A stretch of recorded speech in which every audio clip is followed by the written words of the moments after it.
Welcome to Talk Theory. It's your host, Kiara Barnes, where I talk all things life, what makes us human, and what makes us superhuman. Sit back, relax, and join me for a chat.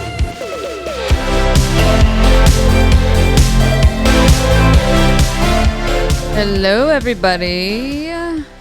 Happy little holiday week, 4th of July coming up. What y'all getting into?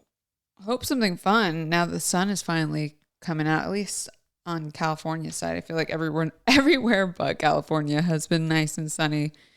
But alas, here we are. Today is a little different, folks. We're going to have a wild card episode. And basically that just means it'll be an episode with multiple different topics, a little pop culture, me a little personal stuff, possible current events. Essentially just whatever is on my mind at the time. I just thought this would be fun to kind of break things up.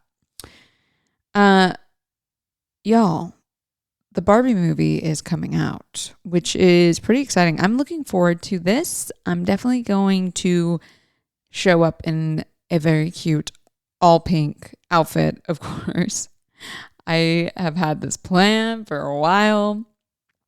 And I know that it's a Barbie movie, and some of y'all are probably like, aren't you an adult? But honestly, this film is totally geared towards adults. Kids can go, obviously, but it's just, I think they're writing certain jokes to make sure that it goes over their heads. But I think it's going to be really funny. I'm really looking forward to that.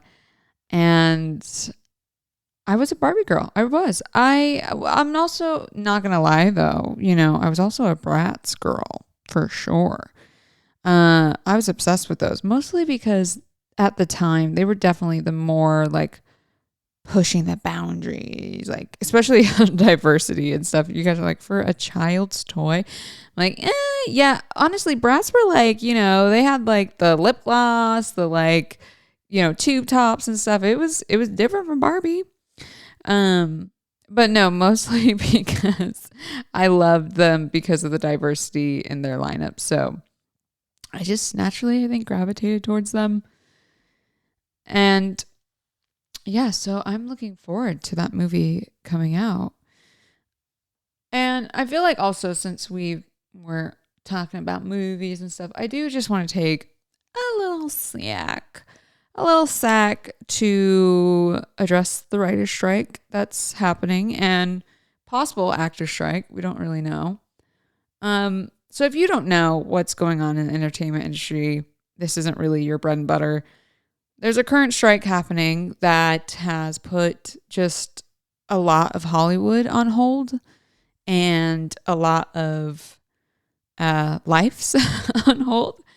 And there's a few things that the WGA is striking for, but mainly they're asking for a fair wage.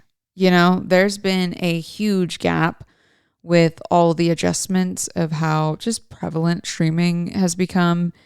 And I believe the WGA has been, I want to say, striking for about 2 months now. And they're really working to get to a point of agreement.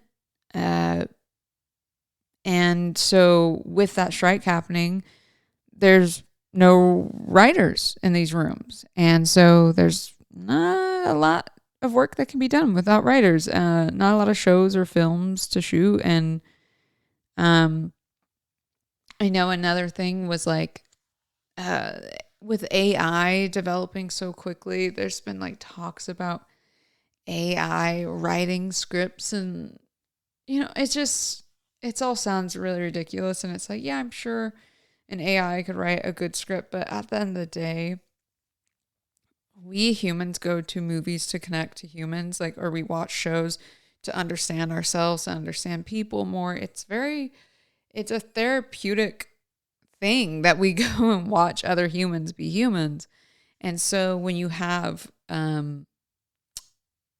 a non-human thing trying to create human life, it's soulless. You need a soul to connect.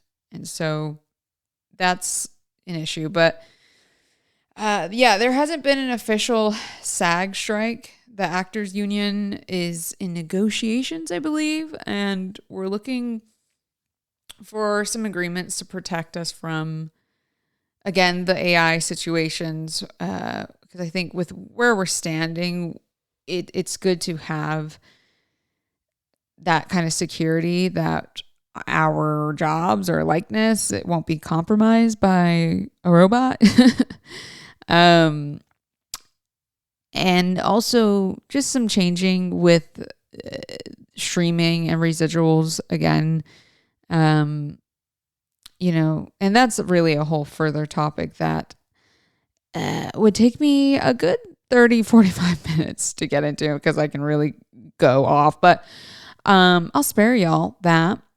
But I did want to mention it. I believe it was reported SAG extended negotiations till July 12th. So hopefully they will come to an agreement as well. But if not, then the actors will be calling a strike, and really everything will be super dark for a bit. And like I said, actually, I don't know if I said this out loud yet. I was thinking it, but California is impacted hugely. I mean, this state literally lives off entertainment, and even in the Los Angeles area, it's like, you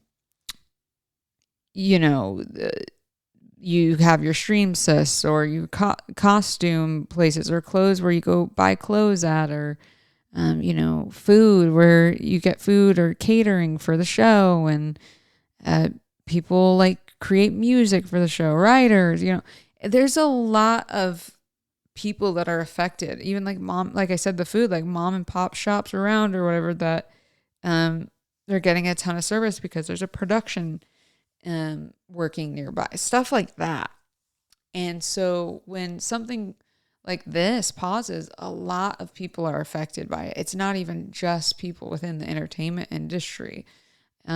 So it's important that this gets sorted and correctly done. And I'm really hoping folks will come to their senses to sort this out. I believe when you treat people great, they tend to treat you even better. And that's what I'm really excited about.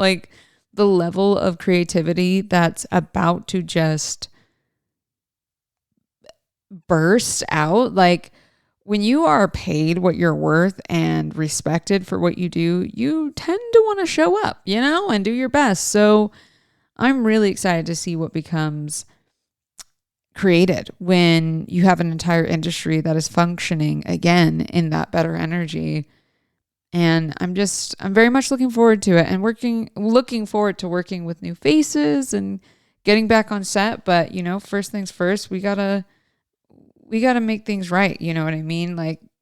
We are expanding every single day with technology, and within this entertainment industry, there's a lot of mixing of that. And, it's long overdue, I'm going to stop myself because I can go on this for hours, but with this strike happening, I definitely decided to do some traveling. I usually don't get a bunch of time to spend with my family because of the work schedule. And when you're working on set, you're there for hours at a time. And I'm not talking 6 to 8. And those days are great when they do happen. They're really great. But a lot of it can be 12 to 13 hour days. And I'm really not being extreme. I've had those days. And sometimes even longer, or forced calls and things like that. So when you're working, a lot of that time you can be just living on that set.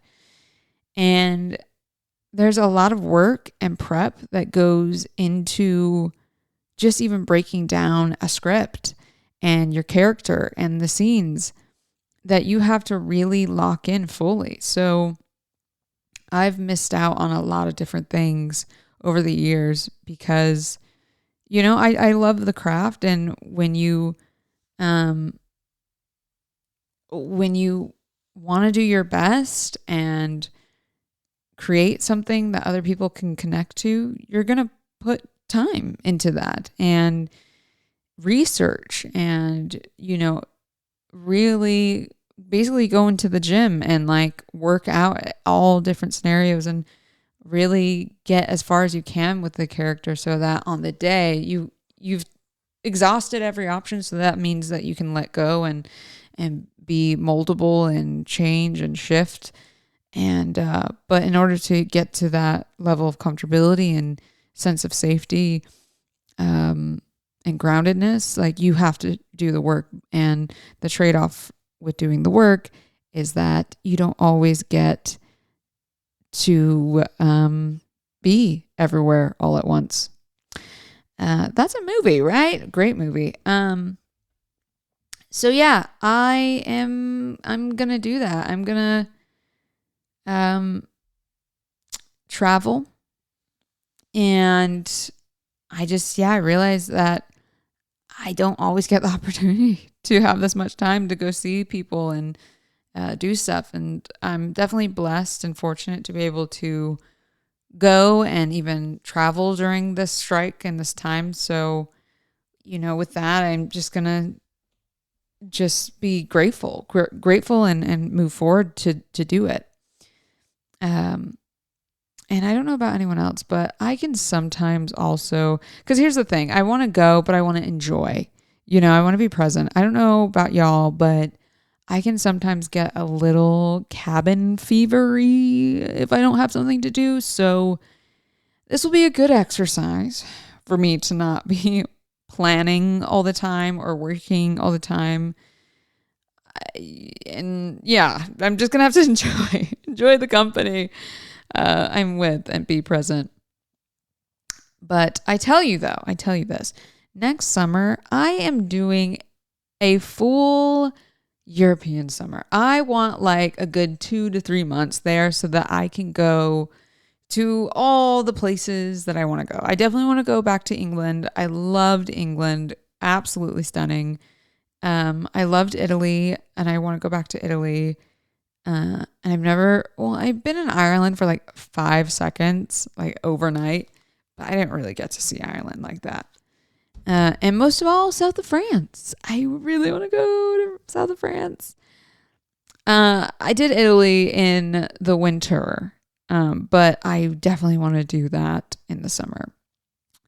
And I never really thought of France much because I always just associated France, Paris, and I'm not a massive city person, but south of France, I discovered recently, is very countryside-esque, and it's so beautiful and green, and that's right up my alley. So yeah, I'm already planning my summer like a year in advance.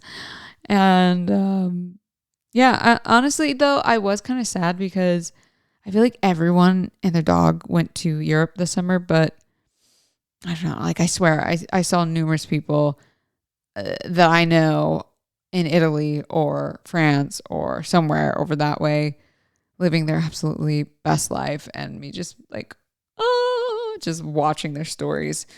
So I'm hoping when I go next year, it'll be a fun experience. Maybe have a little glass of white wine. I will say the food and wine in Europe in general is just so different. Like my body even has a completely different reaction, which of course is because they have a lot more regulations on what you can put in food. But nonetheless, I am really looking forward to that. I am also traveling with Luna tomorrow, and I pretty much got the animal travel down. She's a lot better now. And I think that's because I've curated a really good schedule to set her and I up for success. Like the day before the flight, I'll feed her wet food for breakfast, dry food for dinner. And then I'll take away all water and dry food at a certain point.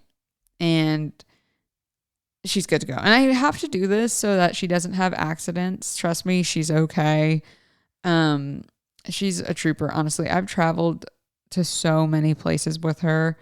And luckily this flight isn't long at all. But she's definitely been on longer flights. And if we were doing a longer flight, I would just have like portable litter, all of that. And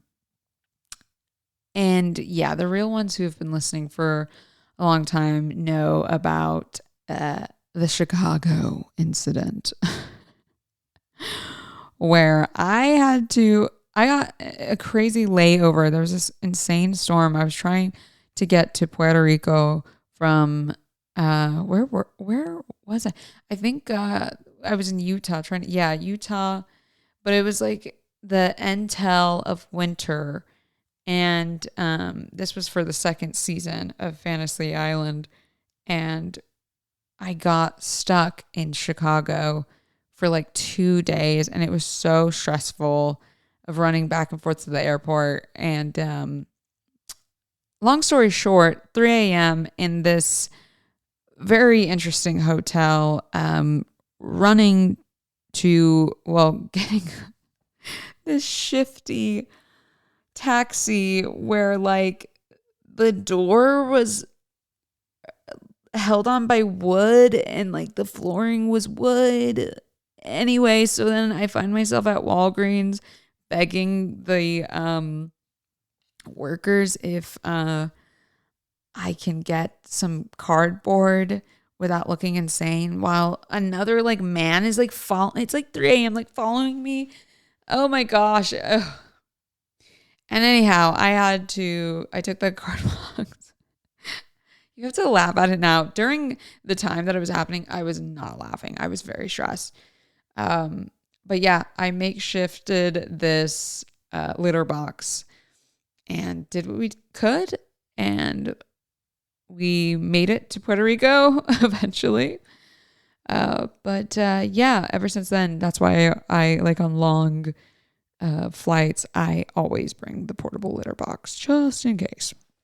I was scarred. But that is what is called failing forward. People failing forward. Gotta make mistakes to grow. Okay. Oh gosh, this flight leaves at 5:30 a.m. So I'm probably not gonna sleep, to be honest. And at this point, I'm like, yeah, I'll just sleep on the plane. And then nap whenever I get there, but it's okay. We're gonna get through it. And yeah, that's all I got for you guys today. I just wanted to really chit chat, honestly and truly, I need to finish packing, and that's kind of why I'm ending this early. But I will still leave y'all with a theory of the week. This is something I feel a lot of peace in repeating. And so this is it. Let it be whatever it becomes. Let it be whatever it becomes. So simple, so effective. I love it. Essentially, whatever it is that you want is already happening. So let it unfold how it's meant to, because it already is, So don't waste the strain. Don't, get all in a whole thing. Just let it be whatever it becomes. All right, y'all. I hope you enjoyed this wild card episode. We'll definitely do these more, maybe like once a month, just to break some stuff up. And yeah, everyone stay safe. Enjoy your holiday, and I shall see you next week. Okay, love you. Bye.